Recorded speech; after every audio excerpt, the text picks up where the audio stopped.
Tal, bienvenidos sean. Bendiciones para todos. Soy el séptimo. Ya estamos por acá y vamos a comenzar nuestra Hashem. Vamos a hablar de un tema que a mí personalmente me pareció sumamente interesante y que es algo que se extrae de la parashá. En principio no se alcanza a entender del todo que hay una relación importante, pero podemos llamar a este tema como ¿cuál es tu nombre? ¿Sí? A manera de pregunta. Y nos explican los sabios que todos nosotros tenemos diferentes nombres, ¿sí? Es decir, cómo somos nombrados, pero se refiere más a un tema de cómo nos percibimos, cuál es esa figura que nos formamos de nosotros mismos. Y nos dicen, hay un nombre, ¿sí? Vamos a llamarlo así, una manera en la que la persona se percibe a sí misma, ¿sí? Si yo les pregunto a cada uno de ustedes, ¿quién eres tú? ¿Sí? La pregunta es, ¿quién eres tú? Y entonces por ahí cada persona va a empezar a explicar quién es, ¿sí? Nos dicen, pero una cosa es quién eres en realidad y otra cosa es cómo es que tú te percibes. ¿Que qué pasa? Que lo interesante es que no siempre coinciden. Y eso en psicología se llama el autoconcepto. O sea, cómo es que tú te consideras? ¿Cómo es que tú te ves? ¿Cómo es que tú te defines?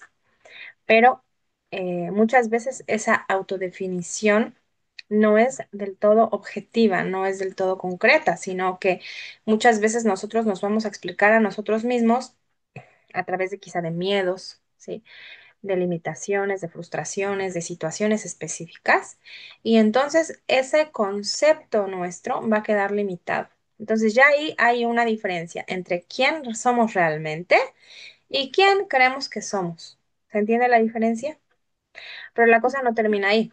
Nos dicen, también está cómo te ven los demás, ¿sí? Que pareciera como que, bueno, es otra persona, ¿sí? O sea, no necesariamente van a coincidir esas imágenes. ¿Quién eres realmente? ¿Quién piensas que eres tú? ¿Quién piensan los demás que eres tú? ¿Cómo los demás te definen? ¿Cómo los demás te ven? ¿Sí? Nos dicen también cómo eres visto en el mundo, digamos, superior, ¿sí? O sea, sería como el personaje real, ¿sí? Em, y también nos explica quién eres visto tú como en tu entorno, en tu familia, en las personas que te rodean, las más cercanas, y quién eres tú a nivel como más, como una figura, digámoslo así, más pública, ¿sí? Frente de la gente que quizá no es tan cercana, pero que también se genera un concepto de la persona, de cada uno de nosotros, ¿sí? Entonces, nos dicen los sabios todo esto basado en un análisis que hay algo muy curioso en la Torá que nos dicen que hay dos maneras en que se muestran, se nombran a los personajes, ¿sí? Por ejemplo, eh, la manera en la que se nombra a ciertos personajes malvados, como Naval, ¿sí? Está escrito Benaval Shmo. Naval era su nombre. Goliat Shmo. Goliat era su nombre, ¿sí? Nos dice también acerca de Naval, Goliat, otro personaje que nos menciona de esta manera, a ver si me acuerdo. Bueno, hay varios, como cinco o seis personajes que encontramos, que nos dice primero el nombre del personaje y luego nos dice Shmo, su nombre, ¿sí? En hebreo. Y sin embargo, nosotros encontramos que cuando habla de los tzadikim, dice primero el nombre, ¿sí? Perdón, primero su nombre era y dice el nombre de la persona, o sea, a la inversa, ¿sí? Beshmo Abraham, y su nombre era Abraham, ¿sí? Había un hombre en Shushan, en la ciudad de Shushan, Beshmo Mordejai, y su nombre era Mordejai, ¿sí? A la inversa, si se dan cuenta.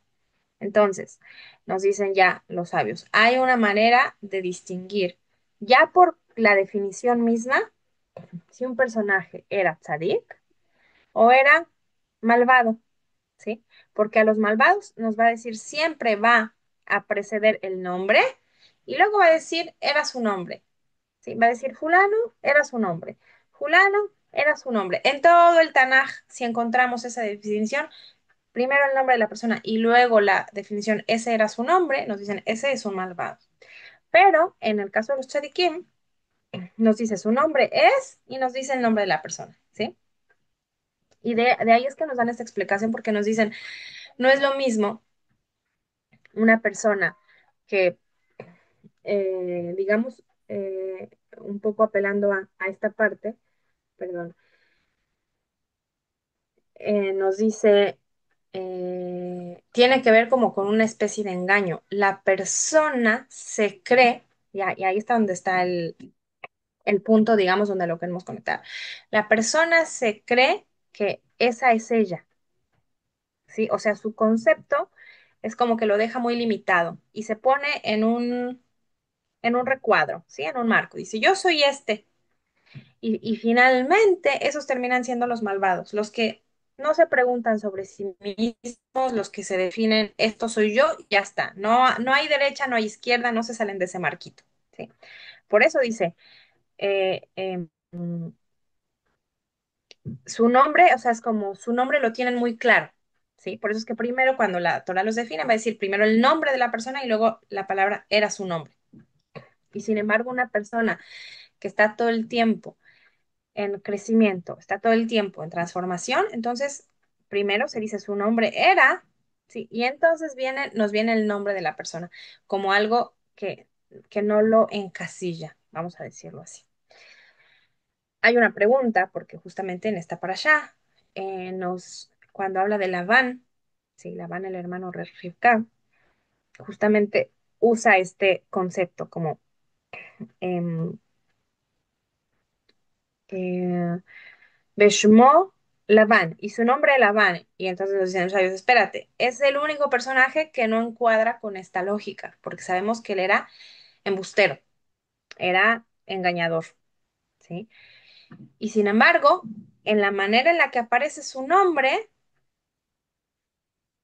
pareciera como que estuviese del lado de los tzadikim.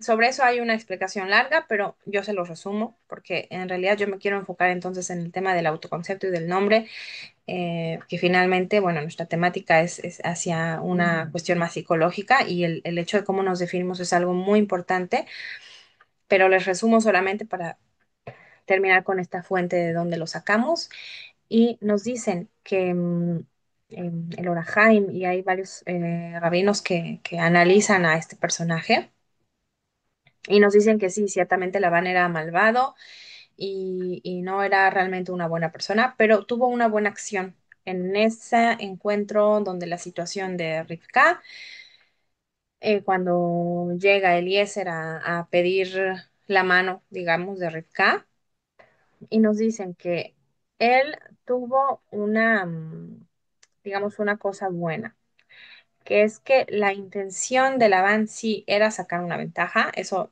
es la explicación clásica que tenemos, pero nos dicen también que él, de alguna manera, con esa acción, y esta es la manera en la que em, uno de los rabinos interpreta, dice, fue el primer hombre que aparece en el Tanaj que rescata a una mujer, en el sentido que él sabe que es bueno para Rivka irse y casarse con Isaac, y es como con el hecho de interesarse y sí apoyar el matrimonio, es como rescatar a su propia hermana de un futuro menos favorecedor. Entonces sí tenía un interés personal, Labán, pero también junto con eso, él realmente quería el bienestar de su hermana y por eso es que él, em, digamos, él apoya la idea de ese matrimonio. ¿Sí? Entonces ahí solo explicamos por qué su nombre está escrito como si fuera tzadik, porque en ese momento su comportamiento fue como algo algo positivo para Rivka. Y sin embargo, entonces volvemos al tema de los nombres, la definición, cómo nosotros nos definimos. Y hay algo interesante que al inicio de nuestro rezo matutino decimos, Elokai neshama shenatata vi teora y Elokai, ¿sí? Hashem, Dios mío. Neshama shenatata vi, el alma que tú me diste, teora y es pura. Ata, Beratá, tú la creaste, Ata y Etzartá, tú la diseñaste, Beatá Nafaktabi, y tú me la entregaste, tú me la pusiste dentro. Y aquí preguntan los sabios, ¿por qué dice, volviendo a este texto, dice, ¿por qué lo primero que dice que es Teorá? Y no, y después dice, tú la creaste. ¿Por qué no es al revés? Tú la creaste y cuando tú la creaste es pura. ¿Se entiende? Es como que primero empieza a definir el alma. El alma es pura. Tú la creaste, tú la diseñaste, tú la hiciste. Dice, ¿por qué se enfoca primero en el hecho de es pura? Y ahí nos va a conectar con el hecho de quién somos realmente, ¿sí? Cuando en este rezo matutino nosotros decimos, el alma que tú me diste es pura, ahí estamos apelando a esa parte de quién soy yo realmente, ¿sí? ¿Quién soy yo no como las máscaras que me pongo, no como las definiciones que me pongo, no como las cosas que hago, no como lo que yo me dedico, sino realmente mi alma? O sea, ¿quién es? ¿Quién soy yo? Esa alma que yo tengo es lo que realmente soy porque es mi esencia, ¿sí? Entonces, ¿cómo realmente o hasta dónde nosotros estamos conectados con esa alma? ¿No? Hasta dónde nosotros realmente estamos enfocados en el día a día, en nuestras acciones, en en nuestro caminar, hasta dónde realmente estamos enfocados en eso, ¿sí? Que es lo que nosotros realmente somos, hasta dónde realmente estamos conectados con nuestra esencia todo el tiempo y no realmente estamos jugando papeles, máscaras, nombres, títulos que los demás nos nombran, que la gente nos nombra, que en un lugar en específico tenemos como función, pero que no realmente somos, es nuestra esencia, ¿no?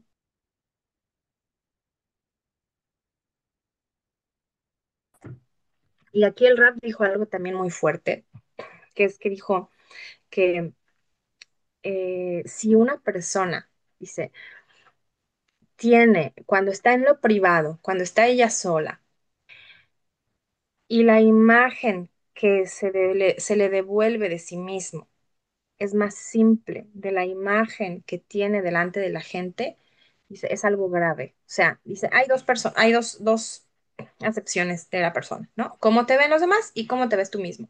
Dice, si como te ven los demás es wow, pero como tú te ves es, ¿no? Como, soy muy simple, soy, dice, eso no es bueno, dice, porque en realidad la persona que se conoce, que sabe digamos, virtudes o cosas que el resto de gente no conoce, ¿sí? O sea, es esa imagen real.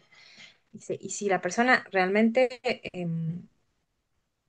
digamos, el término que usa, ¿no? Si esa imagen está más empobrecida que la imagen que una persona que se presenta, como se presenta en público, dice, entonces es muestra de que ahí hay como mucho envoltorio, ¿no? Es como un regalo que tiene sí, una envoltura muy bonita, ¿no? Pero que cuando se abre el regalo, y contó una historia, y a la vez citó quién contó la historia, pero no me acuerdo si fue el Rebbe de Lubavitch o me estoy confundiendo y fue alguien más, pero es una historia que un poco, bueno, ayuda a ejemplificar esto, o más bien, no una historia, es un ejemplo, ¿no? Como dice, nosotros podemos ver un pavo real, ¿sí?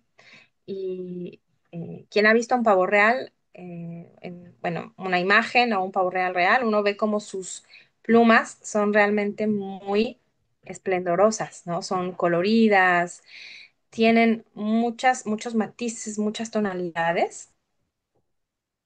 Dice, pero si ese pavo real pierde sus plumas, ¿sí? ¿Qué es lo que se nos queda? Un pollo más, ¿sí? Como piensen que a un pavo le quitan todo su plumaje y quedase peloncito, ¿no? ¿Cómo lo veríamos? Como un pollo más, ¿sí? O sea, todo el esplendor del pavo real, ¿en dónde está puesto? En lo externo, que son sus plumas. Entonces, de hecho, en español también a veces se usa el ejemplo como de pavo real, ¿no? Como es como un pavo real, como una persona que es muy orgullosa, ¿no? Como es muy, ¿no? Como, ¿cómo se dice esto? Gaftán, como muy, tiene un ego muy grande, ¿no? Justamente porque son, ¿cómo? ¿Altiva no será? Muy altiva, sí, muy altiva, exactamente, ¿no? Porque Pensé nos que era dice, es un animal, ¿no? Que inclusive su caminar, si ustedes lo han visto, ¿no? Es como, va como muy, muy esplendoroso, ¿no? Y nos dice, sin embargo, la belleza del pavo real está puesta en sus plumas, ¿sí? En lo externo. Si ese pavo real pierde su plumaje, o sea, su belleza se va, ¿sí? O sea, ese esplendor, em, eso que tiene llamativo, ya está, ya no está. Entonces nos dice el Rab, en ese sentido debemos de tener cuidado de no ser como el pavo real, que esa imagen que nosotros tenemos de nosotros no esté solamente puesta en lo externo, en lo que yo soy a partir de lo que se ve a simple vista, sino, y ahí es donde dice que nuestro mundo interno tiene que ser mucho más enriquecido de lo externo. En ese sentido es que nos dice, hay de ti si lo que es más enriquecedor, que lo que la gente ve de ti es lo externo, es esa imagen que tú proyectas como hacia afuera, pero cuando tú te quedas a solas contigo mismo, en la soledad, que hay vacío, que hay simpleza, que hay falta de sentido. Entonces, definitivamente, vamos ya, eso hasta aquí es la explicación de los sabios, ¿sí? Ahora yo quiero meter un poquito más de psicología, porque bueno, eso también es la finalidad de la clase.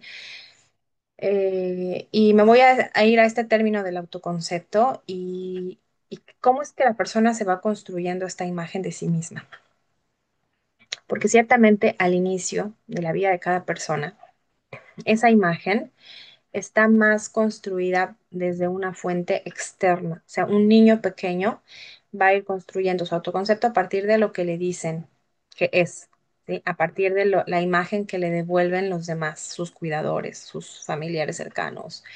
Si es que está en un entorno escolar, bueno, sus maestros, sus compañeros. Todo eso es lo que va a ir generando el autoconcepto de un niño.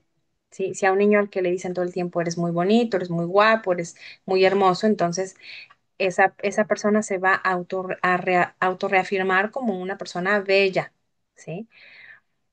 Después eso también entra en duda, o sea, la persona pone en duda también ese concepto que se creó, pero en principio un niño muy pequeño se va creyendo eso, ¿no? Si le dicen eres inteligente, eres inteligente, eres inteligente, em, entonces el niño también se va generando ese autoconcepto que es inteligente y lo mismo que si le dicen que si es tonto, que si es incapaz, que si es distraído, todo lo que se lo vayan diciendo y mientras más se vaya reafirmando, es esa imagen, la persona, el niño, la niña, lo van reafirmando y lo van construyendo.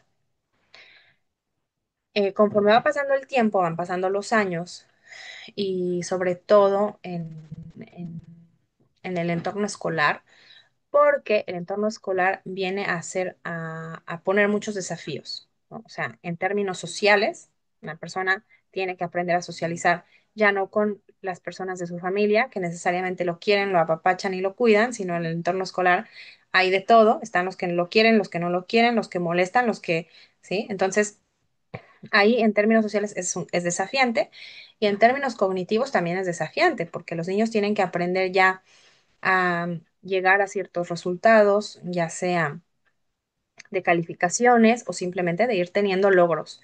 Entonces, un niño que va teniendo logros escolares que son más o menos acordes a su edad, entonces también esa autoimagen se va reafirmando.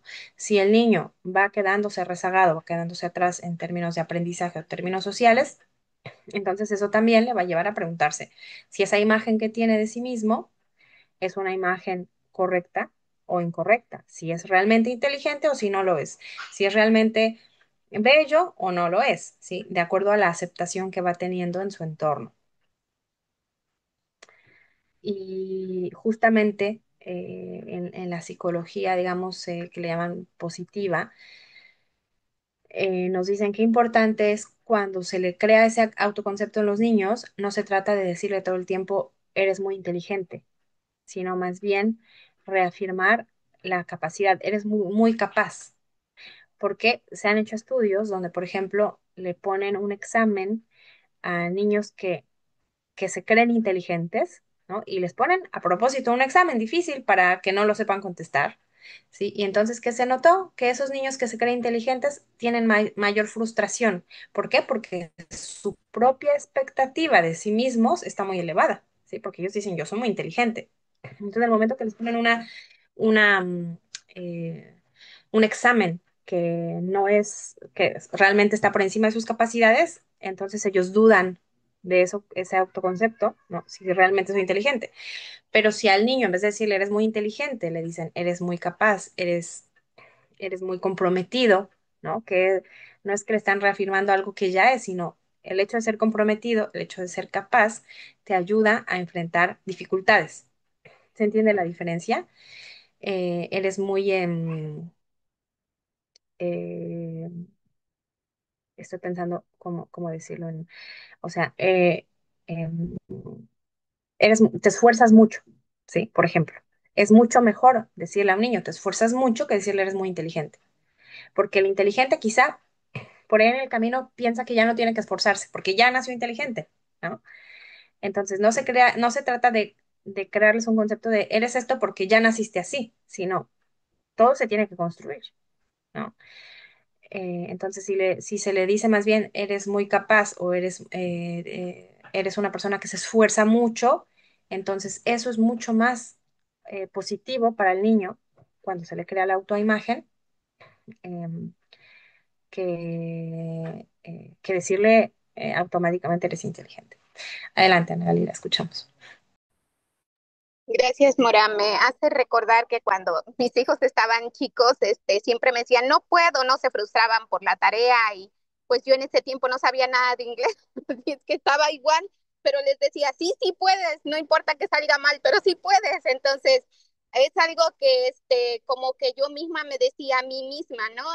Sí, sí puedes, aunque sentía yo que no podía y el niño, pues siendo niño, pues obviamente, pues él sabe que no podía porque era algo muy difícil, se puede decir, a su edad, ¿no? Pero entonces ahí no sé si hice bien o hice mal, decirle sí, sí puedes a lo que, aunque no, le decía a él, aunque no saques las mejores calificaciones, pero tú puedes, ¿no? Entonces ahí me hace recordar y dudar también si hice bien, porque ahí queda como una incógnita, ¿no? En verdad el niño llega a poder o cómo lo podría manejar uno ahí para que el niño no cause en el niño una frustración. Ujú. Bueno, o sea, decirle a un niño que puede hacer no necesariamente es algo incorrecto, porque su intención, y esto también es bien importante, su intención era animarlos, ¿no? Su intención era reafirmarlos que eran capaces, que podían lograr cosas. Y eso también cuenta mucho, que a veces la disonancia, el problema es que a veces verbalmente les decimos, eres muy inteligente, ¿no? O si puedes, o eres muy, lo que sea, el cumplido que ustedes quieran, pero en realidad es como decimos coloquialmente, esas palabras son de dientes para afuera. O sea, lo decimos porque sabemos que en teoría es bueno decirles que son inteligentes, que son buenos, que son los mejores, ¿no? Pero puede que en realidad en nuestra conducta les estemos transmitiendo otra cosa, ¿sí? Y por ahí yo le digo, eres muy genial, pero me enojo con él todo el tiempo o me frustro cuando no le salen las cosas bien y entonces eso va a marcar más al final que lo que le estuvimos diciendo todo el tiempo, si puedes, si puedes, puedes. Lo interesante sería, Ana Gali, como ver qué resultó de eso, ¿no? Cómo ellos, por ejemplo, actúan frente a desafíos, porque tampoco es una regla lo que yo les estoy diciendo aquí. Al final, cada persona es subjetiva y cada persona lo toma de manera diferente. Pero lo mejor que les podemos decir a los niños es como, te está costando trabajo, no te frustres, o sea. así se aprende, ¿no? Así se avanza, de a poco se puede seguir consiguiendo logros. O sea, no decirle estás en la punta, eres el mejor, sino tu esfuerzo, te esforzaste, ¿no? Por ejemplo, veo mucho que te esforzaste en esta ocasión, o este esfuerzo está rindiendo frutos, y entonces eso los autorreafirma más que el hecho de decirle que son muy buenos en algo. En general, el hecho de como ponerles ya esa expectativa muy alta, a ellos les puede llevar, a ellos y a nosotros también, ¿eh? Imagínense que yo les digo, a ver, van a hacer tal cosa, ¿sí? Que ustedes por ahí dicen, no estoy tan segura de poder hacerlo y dudan de ustedes mismas.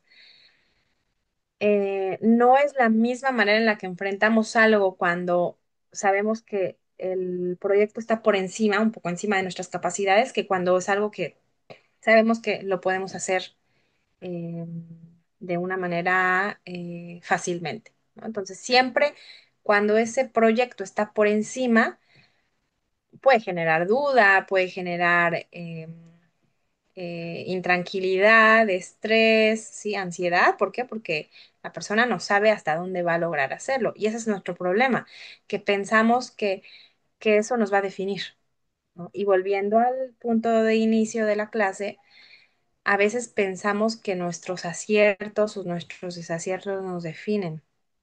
Y el tema es que no, que nuestra alma, en realidad, en el fondo, es un alma elevada y que el alma tiene potencial y que como personas, como seres humanos, nos podemos equivocar, podemos tener aciertos, podemos ser buenos en ciertas áreas, podemos tener ciertas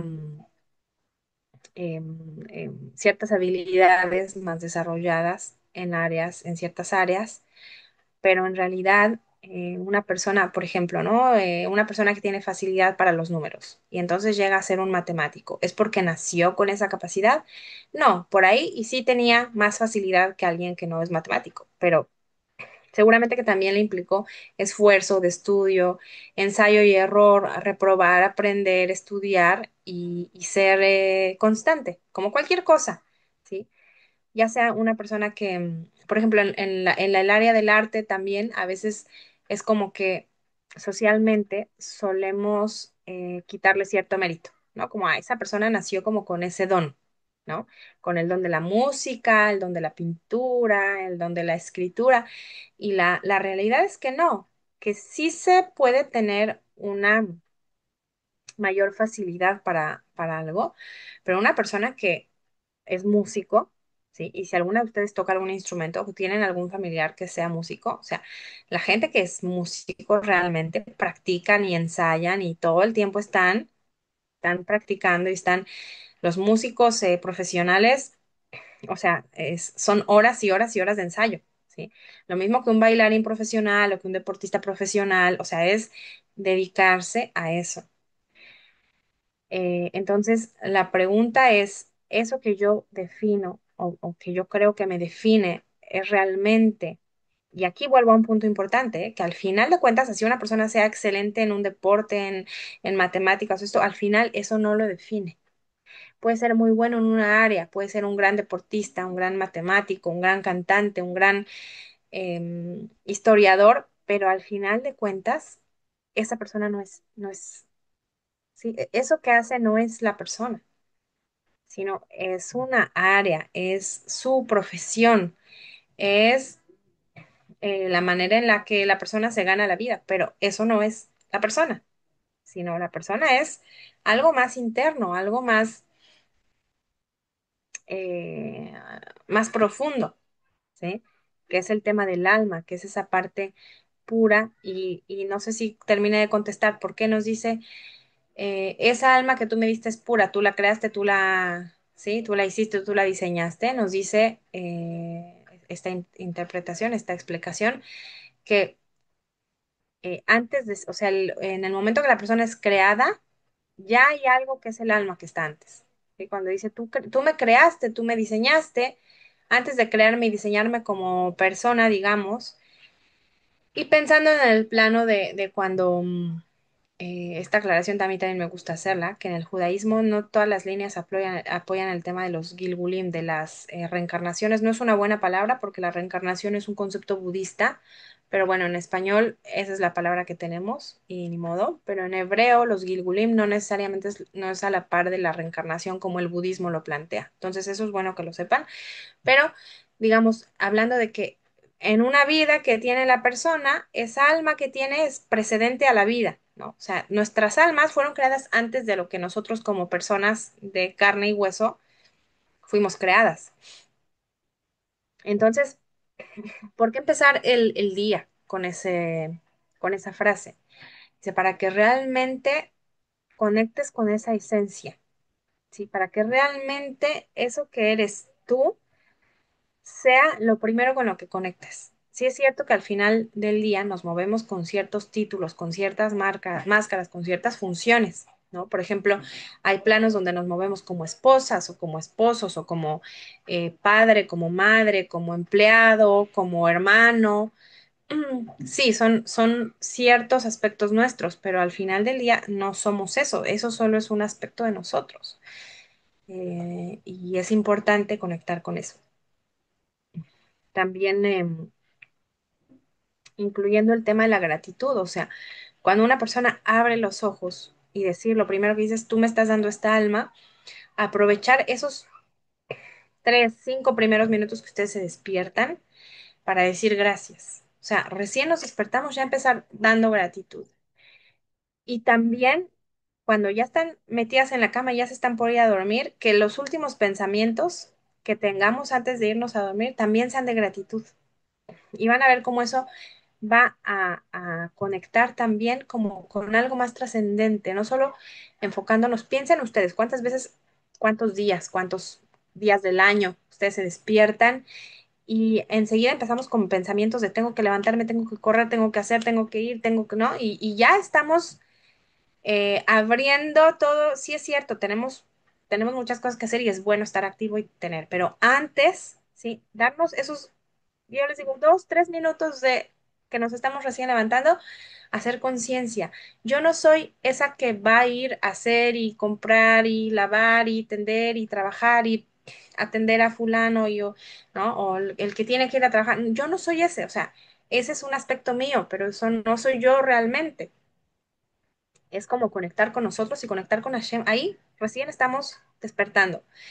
Y cuando nos vamos a ir a dormir, también muchas veces, muchas personas antes de irse a dormir que tienen, mañana voy a hacer esto, ¿no? Mañana tengo que hacer esto y mañana no. Y hoy me pasó, ¿no? Y como un poco el hacer una elaboración del día, pero nuevamente, o sea, estamos enfocados en cosas que hicimos, cosas en esas acepciones en las que nos desenvolvimos con el resto de la gente, pero no estamos del todo enfocados en quién soy yo realmente, ¿no? Y en agradecer en quién realmente soy yo. Entonces, sería buen ejercicio y ahí se los dejo como para que lo reflexionen. Lo piensen. Vamos a escuchar a Alma, que tiene la mano levantada. Adelante. Ahora, con esto que usted está comentando, me surgió una duda porque yo estaba escuchando un shiur donde dice un rabino que las almas habitan, son 7 cielos y digamos que, bueno, donde habita Dios como que tiene 2 pisos y las almas habitan arriba y los ángeles abajo. Entonces Dios, ya existían las almas cuando Dios crió a Jabá y Adán, Mora, y les dio un Pregunta. cuerpo y nos dio un cuerpo y fallamos porque entonces como que las almas son muy preciadas para Dios, porque pues los ángeles son preciados para Dios y aman mucho a Dios, pero Dios tiene a las almas en un lugar especial. Entonces Él les dio cuerpo, Mora, Él quiso que Ajá. habitaran la tierra. Bueno, a ver, si entiendo bien su pregunta, las almas no existían antes, o sea, ciertamente como seres creados tenemos un punto de partida, tanto físicamente como espiritualmente, ¿no? O sea, en el principio Hashem estaba solo y no había nada. Y entonces él, es interesante, no sé si alguna vez ustedes se detuvieron a verlo así, porque Yo sí, dice Mora. En el principio, ¿cómo empieza? Es que ahora se me viene el pasuk en hebreo. En Déjenme el lo pienso. principio él creó, ¿no? Como se dice. Ajá, creó los cielos y la tierra, pero ¿de qué nos habla? De un mundo desorganizado. Entonces, por ahí nos podemos un poco perder y pensar que cuando Hashem empieza, es como que lo que él hace es organizar. Pero ¿qué hay antes? Dice que era tohu vabohu, todo era como revuelto, sí, como había desorden. Y mucho ojo, porque ese desorden inicial, sí, ese tohu vabohu, ese caos inicial, Hashem también lo creó. O sea, es decir, una manera como un poquito más sencilla de entenderla es, en el principio Hashem creó esa materia, ¿sí? Que era una materia que contenía todo, y entonces, después de que crear, voy a poner un muy mal ejemplo, pero quizá nos puede ayudar, ¿no? Es como cuando ustedes hacen una masa, ¿sí? Y mezclan harina, agua, y está así como, ¿no? Toda una masa. Y a eso después le podemos ir dando forma de pan, de tortilla, ¿no? Entonces, en el principio no había nada. Y Hashem crea la materia.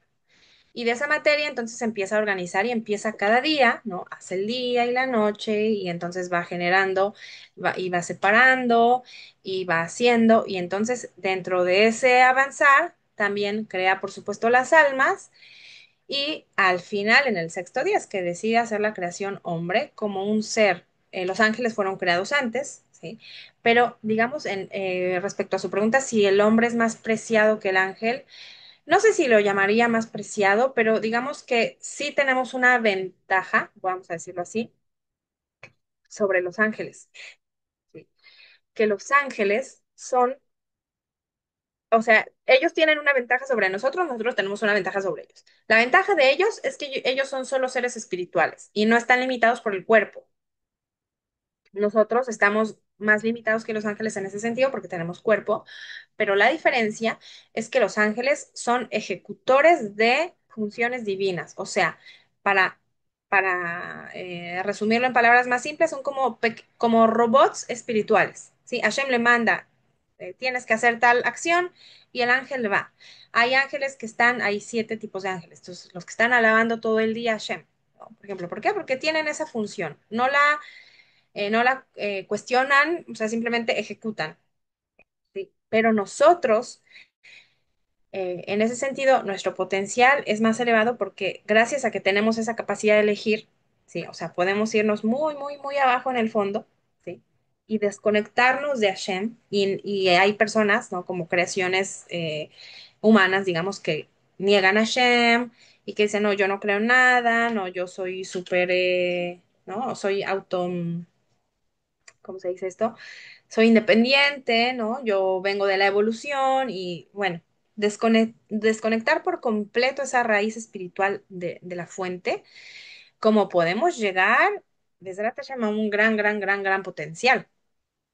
Entonces, esa es nuestra ventaja por encima de los ángeles, que nosotros somos seres espirituales, el alma está en un, como dice usted, como en una cámara espiritual y cada tanto Hashem decide que esas almas puedan bajar a la tierra a poder seguirse elevando, que esa también es una pregunta. O sea, si Hashem creó las almas y las almas son puras, como lo estamos diciendo al inicio del pasuk del mañana, mi alma es pura, entonces, ¿para qué? Voy a hacer esta pregunta, a propósito la voy a formular así.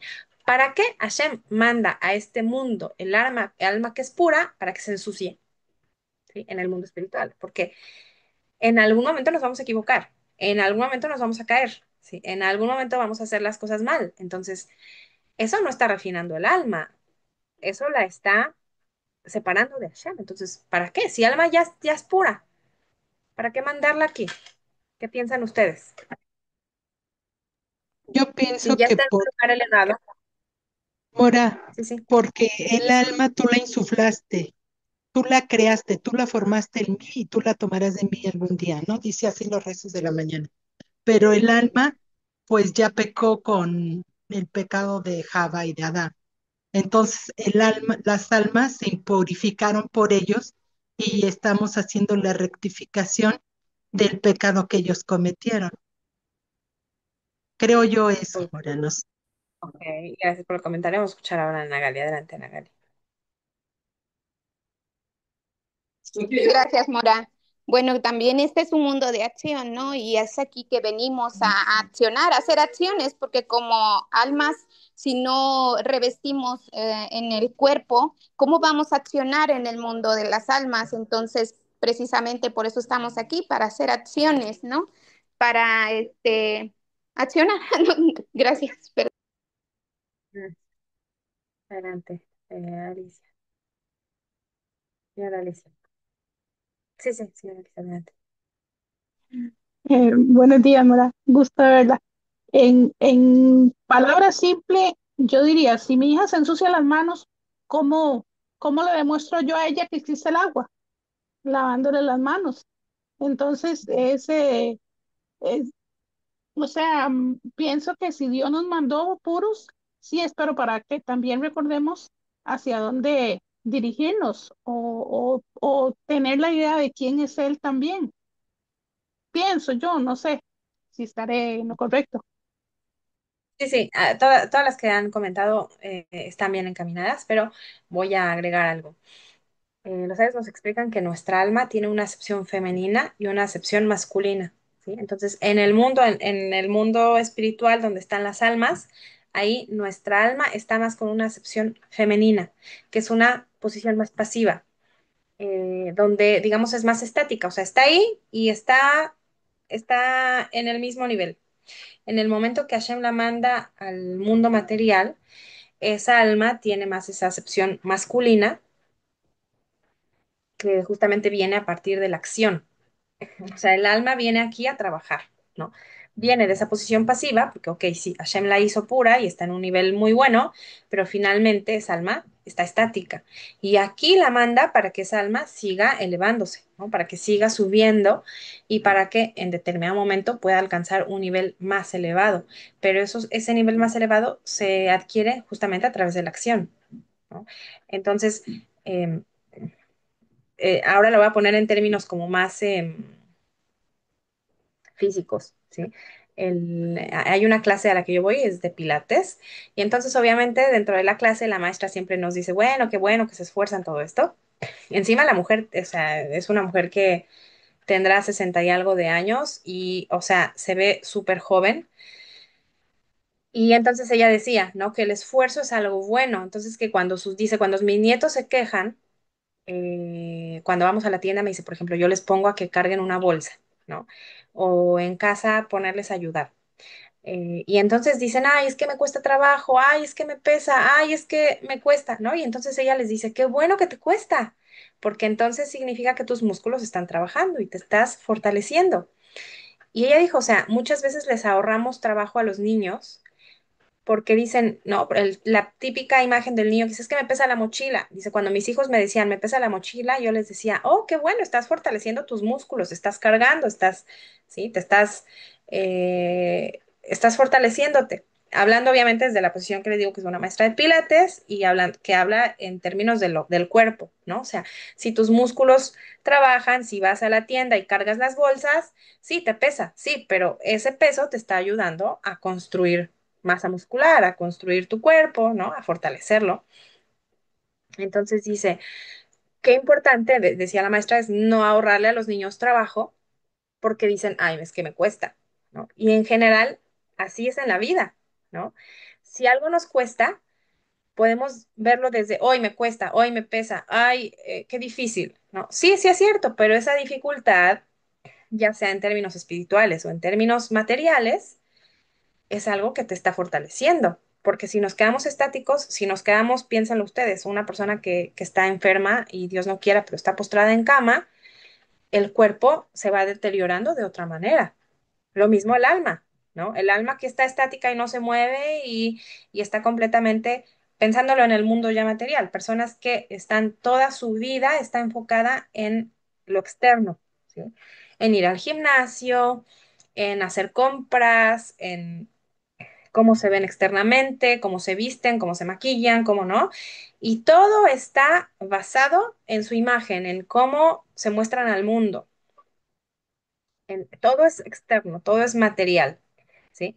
Entonces, ¿qué pasa? Esa alma no está trabajando por ahí el cuerpo, pero el alma no está trabajando. Entonces, justamente La mezcla que nosotros tenemos que lograr es, sí, bueno, el cuerpo trabajarlo no porque es la finalidad, sino porque es nuestro instrumento para servir al creador. En la medida que mi cuerpo está fuerte y está sano, puedo mejor servir al creador. Sí, puedo tener un mejor servicio divino porque puedo cumplir mejor mitzvot o cumplir las funciones que tenga que hacer, ayudar a la gente, hacer mitzvot, correr, ir y llevar ayuda a alguien, ir y traer algo, si mi cuerpo está fuerte. Pero el objetivo nuestro no es que no solamente es trabajar el cuerpo como algo estético, sino como para servir al creador es importante cuidar la salud, es importante cuidar el cuerpo, porque lo importante y lo esencial es el alma, ¿no? Entonces, el cuerpo es ese vehículo del alma y en ese sentido tenemos que cuidarla, pero el alma, obviamente, que es lo principal, lo esencial, ¿sí? Ahora sí, perdón, señora Alma, la escuchamos. Alma, ya dije. Sí, buenos días, Radani. Feliz séptimo para usted y para todas. Bueno, yo pienso, bueno, estaba ya analizando todo lo que usted estaba diciendo, pues se me venía a la cabeza. Eso ya no lo voy a decir, porque ya lo estuvo usted contestando. Yo pienso que como almas, como dice usted, tenemos no una ventaja, como dice usted, de los ángeles, porque los ángeles cuando van a hacer algo, pues ya lo hacen, pero tenemos libre albedrío, ¿no? Yo pienso que por eso el Creador nos hizo, ¿no? Para estudiar también por medio de ustedes lo de la Torah y escoger como entre el bien y el mal. Sabemos qué es cuáles son las definiciones, este, qué es lo que me lleva a hacer una cosa buena o mala, es una decisión de uno porque nos da el libro de la Torah, y otra, pues, cómo irnos al mundo de las almas, pues con las vestimentas, como usted lo acabó de decir, ¿no? Haciendo buenas acciones, y pienso también que, pues, llegar allá con esas vestimentas, ¿no? Hay una cosa que nosotros como seres humanos tenemos libre albedrío. Una, pues seguir estudiando y esforzándonos, como dice usted, ¿no? Porque antes, pues, a mí se me hacía muy fácil todo, pero con los problemas que yo tuve, como que la verdad, no, se me hace muy difícil las cosas, a veces escucharlas, pero estoy tratando de entender las cosas, como dice usted, y esforzarme. Y pienso que es eso. Para llevarnos unas, vestimentas, pues tenemos que esforzarnos y estudiar de cada persona. Ahora sí que elige si estudiar o no, porque uno dice, no, podría uno decir, ay, no, es que no le entiendo y ahí lo voy a dejar, ¿no? Pero no, yo creo que todas empezamos aquí en cero, y como dice usted, ¿quién soy yo? No sabría yo decir porque estoy desaprendiendo, y no podría yo decir porque ante el negocio soy una persona, pero yo pienso que es una máscara porque yo tengo problemas y no le puedo decir a la gente quién es, y con cada persona me siento así. Así que no sé cómo soy, la verdad, y siempre me pregunto, y todo lo que usted dijo en esta clase, yo para mí personal lo sentí como para mí. Dije, ay, bueno, no estoy tan mal, todo lo que yo pensaba, pues ahí voy. Gracias, Mora. Ujú. Y sí, claro, justamente nos dice, bueno, como en la tienda usted es vendedora, ¿no? Pero con sus hijos, bueno, es la mamá, y sin embargo, eso no la encasilla, no solamente, Alma, no solamente la mamá ¿no? De sus chicos y con toda la problemática que eso implica, o de su tienda, ¿no? Como vendedora, no, o sea, va más allá, ¿sí? Alma Yadira va más allá de justamente esas funciones que cumple en el mundo. Y tomo esto de las vestimentas que usted comenta para contestar lo que aquí nos escriben en el chat, que si el alma se mancha por nuestras acciones. A ver, el alma no, el alma sigue siendo pura, pero digamos nosotros como seres humanos, en el momento que tenemos ya cuerpo, sí que podemos ensuciar, o sea, nuestro yo, digámoslo así, el alma al final va a quedar intacta por dentro, pero estas manchas, digamos, serían más bien como vestiduras que se le van poniendo, ¿no? Como capas que van rodeando y que van escondiendo el yo real, que es el alma.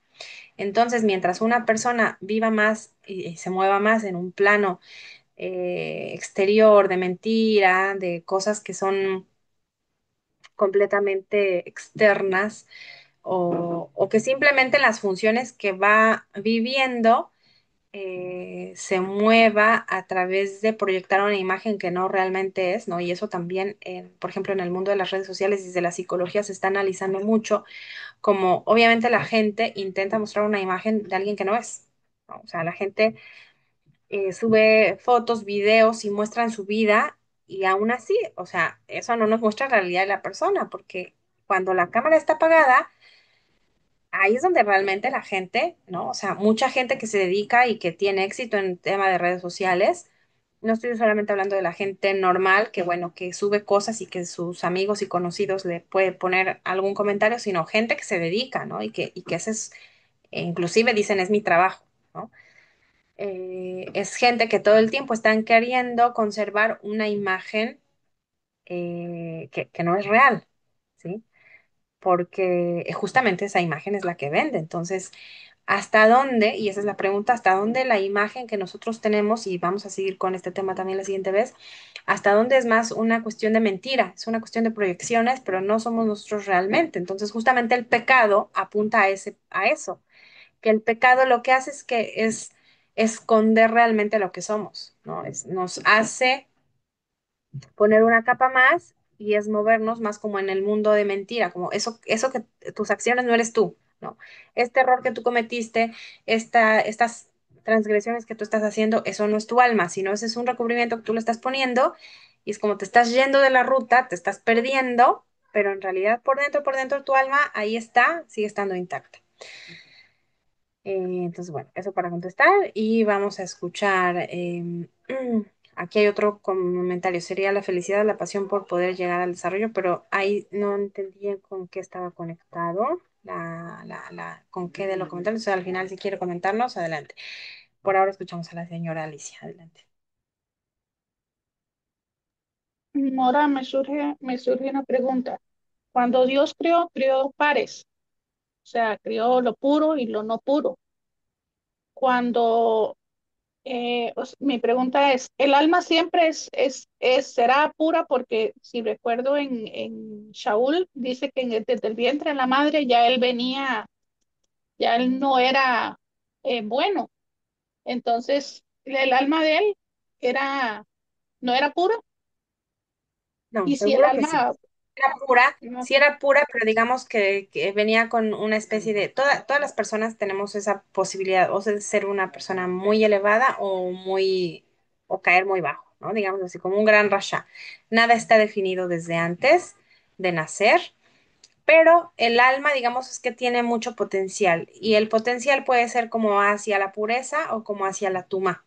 ¿Sí? Hacia algo que sea de cercanía con el creador, como hacia algo que aleje y nos deje, pues, justamente desvíe de la ruta, como yo les diría, ¿no? Pero el alma, pues, viene a cumplir una función y a tener cierto recorrido, si lo queremos decir así, pero, pero no, el alma, o sea, es pura. Podemos poner, quizá, es complejo lo que usted está comentando, ¿no? Como también lo vemos en el caso de Esab y Jacob, ¿no? Que desde el vientre ya se estaban peleando y uno diría, ah, bueno, pero que desde bebé ya era malo. No, había ahí como dos potencias que ya se estaban desarrollando, pero al final, digamos que Esab también podía haber desarrollado su potencial de ser tzadik. No es que ya estaba fijado que iba a ser malvado, pero al final es como sus acciones, sí había como, sí, la Torah sí nos habla como de que había una tendencia, ¿no? Que sabe inclusive en hebreo, uno de los términos que habla es Edom, Edom rojo, pero también se refiere como mucho más apasionado, ¿no? Como mucho más aguerrido. Entonces, sí, quizá algo en términos de lo que en la psicología le llamamos el temperamento era mucho más pesado, pero una persona que tiene un temperamento muy fuerte, igual puede encaminarlo hacia la Kedusha. O sea, eso tampoco lo va a definir. Entonces, gracias por su pregunta. Bueno, escuchamos a Cindy con ese comentario. Adelante. Saludos a todas. Disculpe, Mora, entré ya muy tarde, pero esta pregunta no sé cómo hacerla. Ah, ¿El alma tiene libre albedrío hasta que toma el cuerpo humano o desde que esta alma ya tiene libre albedrío? No, no recuerdo eso. No, el alma tiene libre albedrío una vez que baja a este mundo material, ¿no? O sea, una vez que toma cuerpo y que, vamos a decirlo así inclusive, ¿no? O sea, en el momento que va creciendo un niño o una niña, de a poquito, que van tomando sus primeras decisiones, por ahí de un bebé ya al año, inclusive en meses, ¿no? Toma decisiones muy, que no son muy, ¿cómo decirlo? Como muy trascendentes, ¿no? Que si agarra un cubo rojo o uno naranja, que si agarra un osito o si lo tira por el, ¿no? Lo avienta. O sea, ahí ya desde que un bebé nace, de a poquito va tomando esas pequeñas decisiones. Por ahí de los 2 años, que hay un salto importante en el tema del carácter, bueno, ya va tomando decisiones y se aprende a decir, no, esto sí lo quiero, esto no, va desarrollando sus gustos, pero todavía en la primera infancia, y esto es otro tema que también hemos hablado bastante en las clases que yo les he dado, que el egoísmo es algo que viene de entrada porque es una manera de conservar de ir construyendo el amor propio. En los 2 años, ser egoísta es algo normal, es algo normativo y también hasta cierto nivel es algo sano, digámoslo, porque la persona está aprendiendo a ver sus límites y está construyendo justamente su autoconcepto a través de la autopreservación. Entonces, de cuidarse a sí mismo, o sea, su energía está puesto en yo soy mi principal objetivo, ¿no?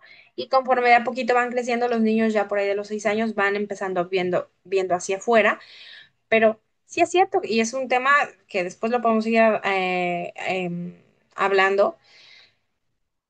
Puede haber una tendencia, pero, o sea, ya como tal, elecciones que nos van acercando y alejando de Hashem, o sea, ya es justamente cuando vamos agarrando más conciencia. Infancia, podría decir, sí, ya hay cositas que se van desarrollando, pero sobre todo adolescencia y obviamente la adultez, ¿no? Eso es lo que va a hacer que nuestra alma pues se acerque más o se aleje más del creador, pero, pero sí, eso es algo una vez que bajamos a este mundo material.